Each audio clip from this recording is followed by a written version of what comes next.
وسلام على عباده الذين اصطفى أما بعد فأعوذ بالله من الشيطان الرجيم بسم الله الرحمن الرحيم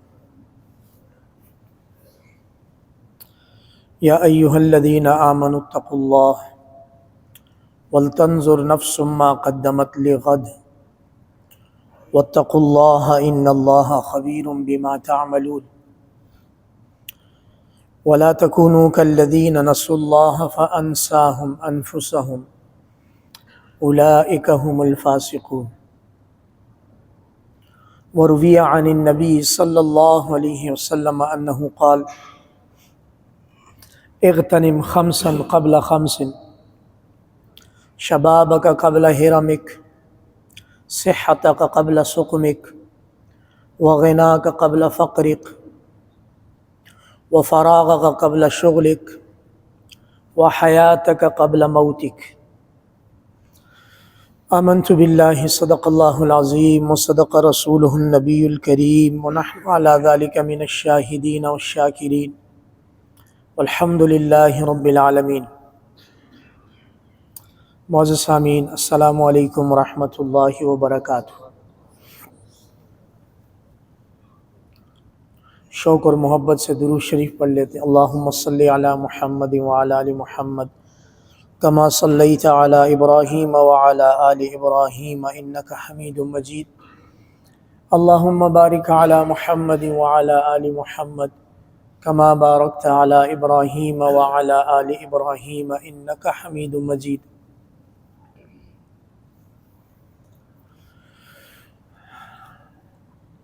یہ زندگی اللہ پاک کی طرف سے نعمت بھی ہے، امانت بھی ہے۔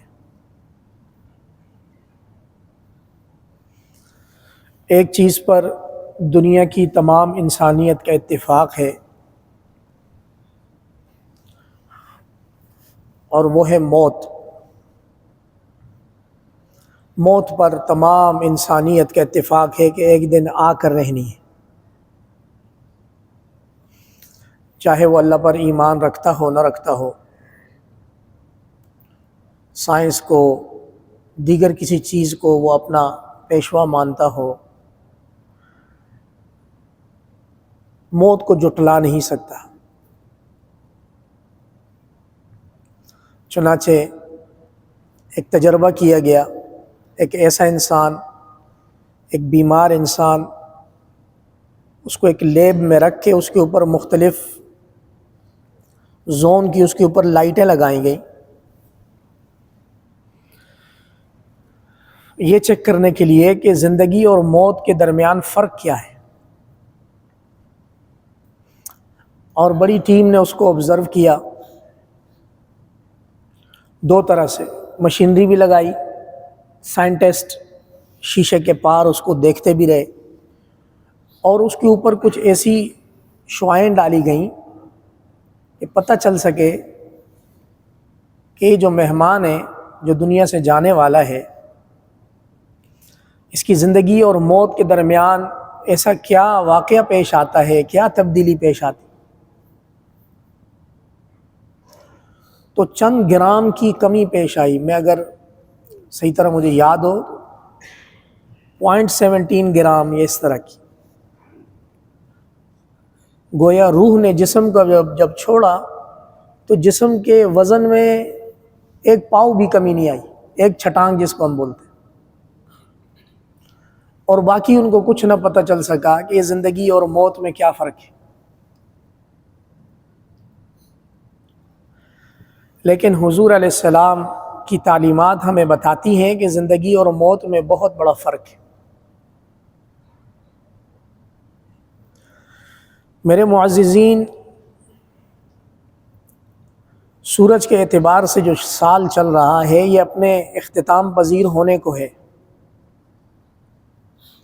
اور اسی ہفتے میں رجب کا مہینہ شروع ہوا ہے۔ رجب کے مہینے کے شروع میں ایک دعا ملتی ہے کتابوں میں، جس کو مانگنا چاہیے۔ دوسری طرف عیسوی سال، شمسی سال، سورج کا کیلنڈر، یہ اپنا ایک ہندسہ بدلنے والا ہے۔ تو یہ سب کچھ کیا ہے؟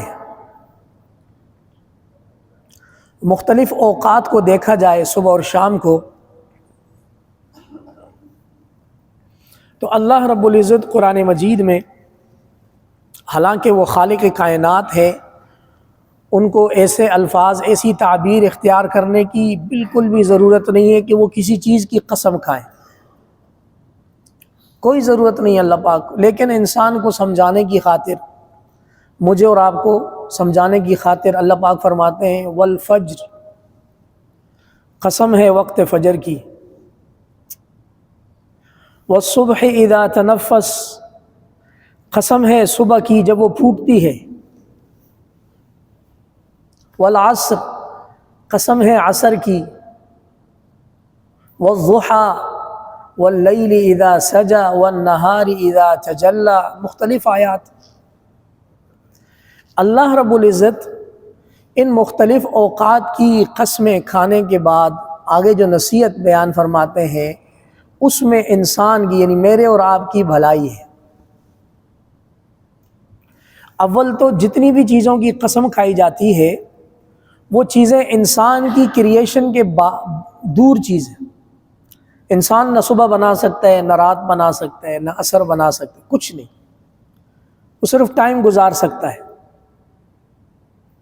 اور ٹائم گزارنے کی بھی دو طریقے ہیں، یا تو اپنے وقت کو قیمتی بنا کر گزارے گا، یا اپنے وقت کو ضائع کرے گا۔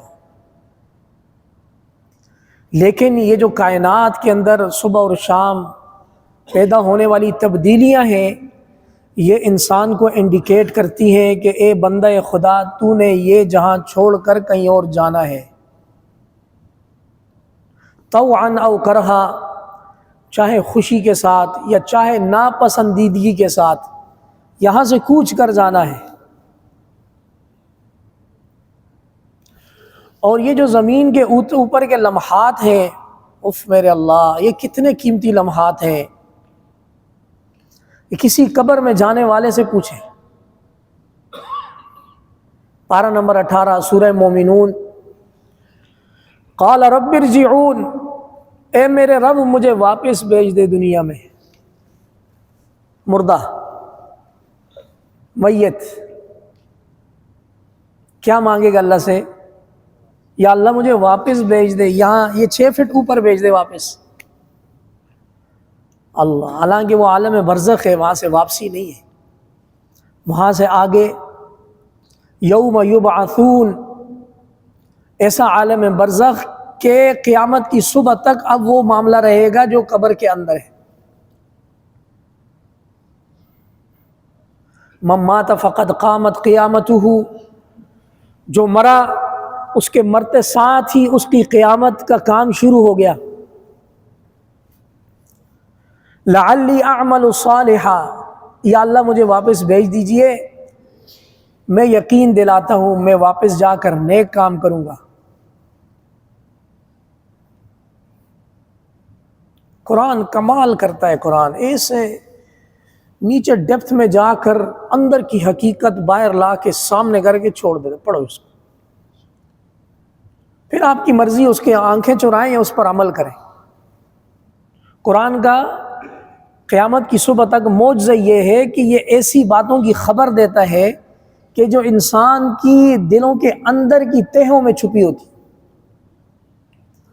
اب مرنے کے بعد جب حقیقت کی آنکھ کھلی تو وہ میت اللہ سے گڑ گڑا کر فرصت مانگ رہی ہے، یا اللہ مجھے واپس بھیج دے، میں یقین دلاتا ہوں میں جا کر نیک عمل کروں گا۔ اور وہ اپنی اس التماس میں، اس فریاد میں 100% سے زیادہ سچا ہے۔ اللہ پاک فرماتے ہیں کلا، ہرگز نہیں، اب نہیں، انہا کلمۃ ہوا قائلہا، یہ تو منہ سے کہے جانے والی ایک بات ہے، اگر اس کو میں دوبارہ بھیج دوں یہ دوبارہ دنیا کی روشنیوں میں جا کر بھٹکے گا، میری عبادت کم کرے گا۔ اللہ، میرے معززین، عیسوی کیلنڈر کا ایک ہندسہ بدلے گا، اس بحث سے قطع نظر کہ کیا اسلامی ہے کیا غیر اسلامی، ہم بہت سارے لوگ ابھی خوش ہونے والے ہیں کہ ایک نیا سال آئے گا۔ افسوس اور المیہ یہ ہے کہ جو تہوار خالصتاً مغربی اقوام کے تھے وہ آہستہ آہستہ اب اسلامی معاشرے میں اتنے سرایت کر گئے ہیں کہ اگر کوئی ان پہ لب کشائی کرتا ہے تو اس کو تنقید کا سامنا کرنا پڑتا ہے کہ بھائی یہ بندہ تو بہت پرانا ہے، دنیا کہاں سے کہاں پہنچ گئی۔ ٹھیک ہے، دنیا جہاں جا رہی ہے اپنے اختتام کی طرف جا رہی ہے، ختم ہونے کی طرف جا رہی ہے۔ غیر مسلم اقلیتوں کے اللہ رب العزت نے حضور علیہ السلام کی زبان مبارک سے حقوق بیان فرمائے ہیں، ان کا لحاظ رکھنا اسلامی ریاست کا اور اسلامی ہر فرد کا فرض ہے۔ حقوق ادا کرنا ایک الگ چیز ہے اور ان کے مذہبی تہواروں پر لپکنا یہ بے دینی ہے۔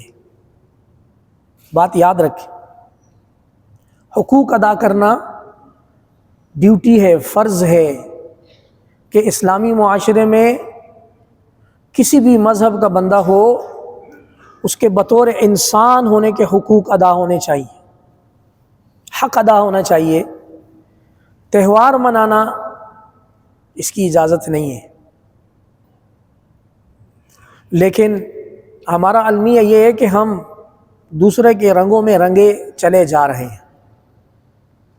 اللہ کریم واپس ہدایت کی طرف پلٹنے کی ہمیں توفیق عطا فرما دے۔ رجب شروع ہوا، رجب کے شروع کی جو دعا ہے، اللہم بارک لنا فی رجب و شعبان و بلغنا رمضان، یا اللہ ہمارے لیے رجب اور شعبان کے مہینوں میں برکت عطا فرما دیجیے۔ زندگی موت کا کچھ نہیں پتہ، یا اللہ ہمیں اپنے فضل و کرم سے رمضان کی مبارک گھڑیوں تک پہنچا دیجیے۔ ایک طرف شمسی کیلنڈر کا ہندسہ بدلے گا اور دوسری طرف ہمارے نبی کریم صلی اللہ علیہ وسلم کے رجب کے موقع کی یہ دعا ہے، کیونکہ ہم بھی دل و جان سے مانگ رہے ہیں، یا اللہ ہمارے لیے بھی ماہ شعبان، ماہ رجب کا مہینہ بابرکت ہو اور ہمیں رمضان کی مبارک گھڑیاں نصیب ہوں۔ یہ جو سال گزرا یا اس سے پہلے کی جتنی زندگی گزری، کرنے کا کام یہ ہے کہ تنہائی میں ایک پین اور کاغذ لے کر بیٹھے، سب سے پہلی چیز جو لکھیں آپ تنہائی میں، اتنا زیادہ پڑھا لکھا ہونا ضروری نہیں ہے، شعور اور ادراک کافی ہے جو آپ لکھیں۔ نمبر 1، یا اللہ تیرا شکر ہے میں اتنے سال کا ہو گیا، کوئی فیس دی ہم نے اتنے سالوں کی، ہر سال کی کوئی اینول چارجز ہم نے پے کی اللہ کو، اور چیزیں تو چھوڑیں، یہاں سے شروع کریں۔ آپ ہیں، تنہائی ہے، اللہ رب العزت کی ذات ہے، لکھنا شروع کریں۔ لکھنا اس لیے ضروری ہے کہ آپ کے ما فی الضمیر کا جب کاغذ پر آئے گا تو آپ کے دل کی کیفیت بدلے گی۔ یہ میں خود لکھ رہا ہوں، یا اللہ تیرا شکر ہے میں اتنے سال کا ہو گیا۔ اس پہلے نقطے پر ہی آپ سر بسجود ہو جائیں گے انشاءاللہ۔ یا اللہ تیرا شکر ہے میری ہاتھ، پاؤں، آنکھ، ذہن، اعضاء سارے اب تک تندرست ہیں۔ ہر سال کسی نے آکسیجن کا بل ادا کیا ہے؟ کسی نے نہیں کیا، اور اگر کوئی کر لیتا تو اس کی ساری زندگی آکسیجن کے بل میں اپنی جان گروی رکھ کے گزرتی۔ الحاصل بیٹھ کر تنہائی میں اللہ کی نعمتوں کو کاغذ پر اتارے اور ہر نعمت پر 1000 100 بار شکر ادا کریں۔ ہاں، جو کام کرنے کے ہیں وہ یہ کریں، یا اللہ میں اپنی زندگی کو قیمتی بناؤں گا، میں پچھلے سالوں میں پکا نمازی نہیں بن سکا، یا اللہ میں اب انشاءاللہ پکا نمازی بنوں گا، میری مدد فرما۔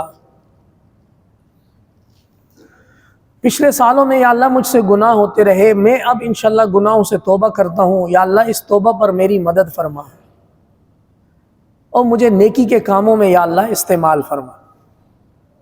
یہ کرنے کے کام ہے۔ بجائے اس کے نیو ایئر نائٹ کے نام پر آدھی رات کو سڑکوں پہ نکلنا اور پھر اندھوناک واقعات، اللہ کی پناہ، زندگیوں کا ضائع ہونا، زخمی ہونا، بےہودگی، اللہ کی ناراضگی۔ اف، اسلامی معاشرے کو کیا ہو گیا بھائی؟ اگر مغرب کے کلچر کو ہی ہم نے اپنانا تھا تو آزادی کس لیے حاصل کی؟ اس لیے تو آزادی نہیں حاصل کی تھی، ہم تو اللہ اور اس کے رسول کے احکامات میں آزادی کے لیے ہم نے زمین کا ٹکڑا حاصل کیا۔ اللہ کریم مجھے اور آپ کو عمل کرنے کی توفیق عطا فرمائے، اور خاص طور پر وہ جو اپنی فیملی کے بڑے ہیں، اپنے بچوں پر، لڑکوں پر بھی اور لڑکیوں پر بھی نگرانی رکھیں گے۔ آپ نیو ایئر نائٹ کے موقع پر اپنے بچوں کو اکیلے باہر جانے نہیں دیں گے۔ یہ ایک درد دل ہے، اللہ کرے دل میں اتر جائے۔ چند سال پہلے ایک ایسی نماز جنازہ ادا کی ہے کہ جس کی کڑواہٹ ابھی تک جاتی نہیں ہے۔ ایک انتہائی خوبصورت اور خوب سیرت نوجوان، پورا معاشرہ اس کی تعریف کر رہا۔ نیو ایئر نائٹ کے لیے وہ آؤٹ آف بیریا کسی فارم ہاؤس گئے، وہ اپنی جو بھی جشن تھا، سب کچھ تھا، وہ کر کے آئے۔ اگلے دن واللہ عالم کیا ہوا کسی کو کچھ نہیں پتا، وہ راز گویا ان کے ساتھ ہی چلا گیا۔ اس نوجوان نے اپنی والدہ کا مرڈر کر دیا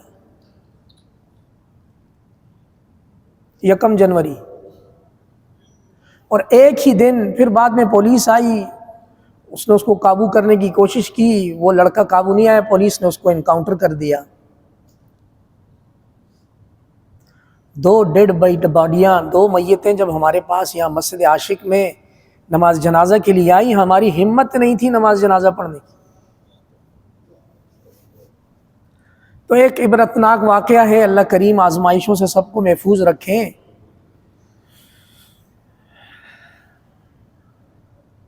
خیال کرنا چاہیے۔ الا کلکم راع، لوگوں خبردار رہو، تم میں سے ہر ایک نگران اور نگہبان ہے۔ وکلکم مسئول عن رعیتہ، آپ میں سے ہر ایک سے پوچھا جائے گا اس کی رسپانسبلٹیز کے بارے میں، اس کی اتھارٹی کے بارے میں پوچھا جائے گا، کہاں استعمال کی۔ حضور علیہ السلام کا ایک فرمان ہے جو کہ اتنا حکیمانہ اور اتنا خیر خواہ خانہ ہے کہ ایک پیغمبر وقت ہی ارشاد فرما سکتا ہے۔ فرمایا اغتنم 5 قبل 5، سال بدل رہا ہے، زندگی گزر رہی ہے، یہ سب شب و روز، دن، ہفتے، مہینے، سال، گردش ایام۔ حضور علیہ السلام ارشاد فرماتے ہیں، اے سننے والے، غنیمت جان 5 حالتوں کو، آنے والی 5 حالتوں سے پہلے۔ میں نے گزارش کی، ایک پیغمبر وقت محسن انسانیت ہی کی شان ہے کہ کوئی ایسی بات ارشاد فرما دے پوری انسانیت کے لیے۔ شبابک قبل حرمک، اپنی جوانی کو غنیمت جان بڑھاپے سے پہلے۔ ہم لوگ اس وقت مکس کمیونٹی بیٹھے ہوئے ہیں، بچے، نوجوان، جوان، ادھیڑ عمر، بوڑھے، ضعیف بزرگ بھی ہیں۔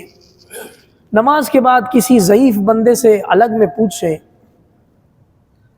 کہ یہ بڑھاپا کیا کر رہا ہے آپ کے ساتھ۔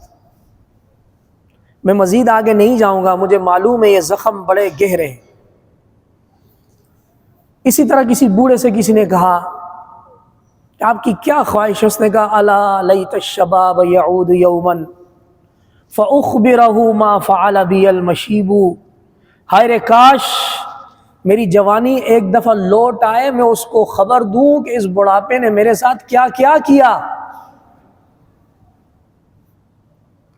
اصل میں نعمت حاصل ہے تو خیال نہیں ہے، خیال اس کو ہے جس کی نعمت زائل ہو گئی ہے۔ حضور علیہ السلام نے فرمایا شبابک قبل حرمک، اپنی جوانی کو غنیمت جانو بڑھاپا آنے سے پہلے۔ پھر اگلی بات فرمائی وصحتک قبل سقمک، اور اپنی صحت اور تندرستی کو غنیمت جانو بیماری آنے سے پہلے۔ وغناک قبل فقرک، اور تونگری مالداری چھوٹا موٹا جو پیسہ دولت جو حیثیت عزت ہے اس کو غنیمت جانو فقر و فاقہ سے پہلے۔ وفراغک قبل شغلک، اور اپنی فرصت کے اوقات کو غنیمت جانو بے انتہا مصروف ہونے سے پہلے۔ بے انتہا مصروفیت بعض اوقات اللہ پاک کی طرف سے ایک بڑی آزمائش یا عذاب کا حصہ ہوتی۔ صبح سے لے کر شام تک اتنا مصروف ہے کہ رات کو اس سے پوچھو آپ نے کیا کیا، کہ مجھے پتہ ہی نہیں میں سارا دن کیوں اور کہاں مصروف رہا، گنتی میں مصروف رہا، بس بیلنس شیٹ دیکھتا رہا، اکاؤنٹ چیک کرتا رہا، اپنی اسٹیٹمنٹ دیکھتا رہا، صبح سے لے کر شام تک۔ رات کو سونے سے پہلے سکون نہیں ہے، مٹھی بھر کے نیند کے لیے گولیاں کھا کے پھر سوئے گا۔ حضور علیہ السلام نے فرمایا وفراغک قبل شغلک، اپنی فرصت کی اوقات کو غنیمت جان مصروفیت سے پہلے۔ نیکی کے کاموں میں مصروفیت بہت بڑی غنیمت ہے، اور فضول کاموں میں مصروفیت اللہ کی رحمت سے دوری ہے۔ انٹرنیٹ پیکیجز کے نام پر ایک ایسا سیلاب ہے کہ تنہائی میں بیٹھا ہوا اسکرول کیے جا رہا ہے، ریل پہ ریل، اور جس وقت ہوش آتا ہے 2 گھنٹے گزر گئے، 2.5 گھنٹے گزر گئے، اس سے پوچھو ان 2-2.5 گھنٹوں میں کیا ہوا، کہے گا اللہ ہی کو پتہ، کچھ بھی سب ضائع ہو گیا۔ یہ آج کل کی بات ہے، مطلب آؤٹ آف ویو کوئی بات نہیں ہے کہ میں کسی اور معاشرے کی بات کروں۔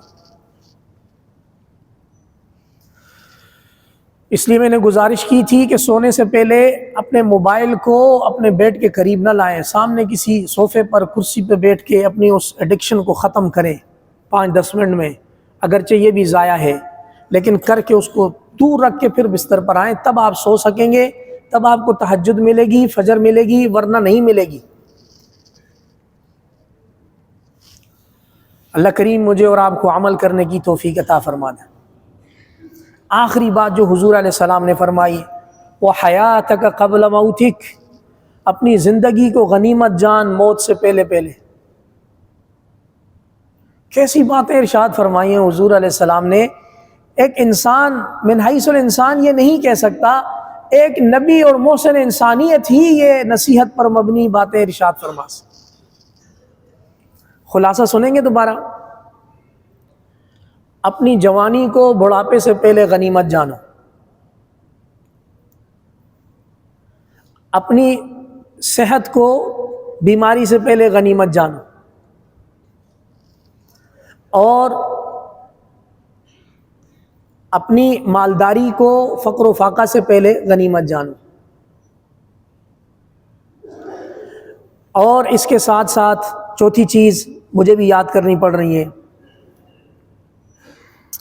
جوانی، صحت، مالداری، فرصت، جو فرصت کے لمحات ہیں یہ اللہ کی عبادت میں بندگی میں استعمال ہو جائیں، فالتو ضائع نہ ہو، اور اپنی زندگی کو موت سے پہلے غنیمت جان۔ بہت قیمتی ارشاد ہے، اللہ کریم اس کی صحیح معنی میں ہمیں سمجھ عطا فرما دے۔